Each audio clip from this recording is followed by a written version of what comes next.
22শে শ্রাবণ 1433 বঙ্গাব্দ কবিগুরু রবীন্দ্রনাথের 86তম প্রয়াণ দিবস। সেই জন্য আজকে অনেক দিন পর আবার আমরা যাচ্ছি কলেজে। আর আজকে শুধু আমি যাচ্ছি না, আমার বন্ধুরা সবাই যাচ্ছে। তো অনেক দিন পর আমরা সবাই আবার কলেজে যাচ্ছি।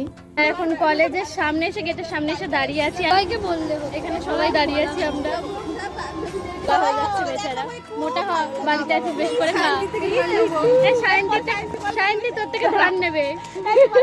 হ্যাঁ, আমার থেকে ওকে দিতে হবে। আমরা এত কথা বলছি, এই যে বাচ্চাগুলো এরা ভাবছে কি হচ্ছে এখানে। আসলে আমাদের কলেজের ভেতরেই আর একটা প্রাইমারি স্কুল আছে, তো ওখানকারই বাচ্চা এরা। হ্যালো। কলেজে ঢুকেই প্রথমে আমি চলে গেলাম আমার গাছের কাছে। আমার গাছে ফুল এসছে। আমাদের এত লেট হয়েছে আসতে, তার অন্যতম কারণ হচ্ছে এই ব্যক্তি।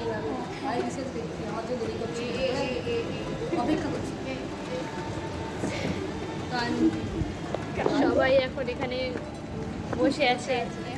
কবিগুরুকে স্মরণ করে এবার শুরু হবে অনুষ্ঠান, তো সেটার ভিডিও তোমরা নেক্সট ব্লগে দেখতে পাবে। আর হ্যাঁ, চ্যানেলটাকে অবশ্যই সাবস্ক্রাইব করে দিও।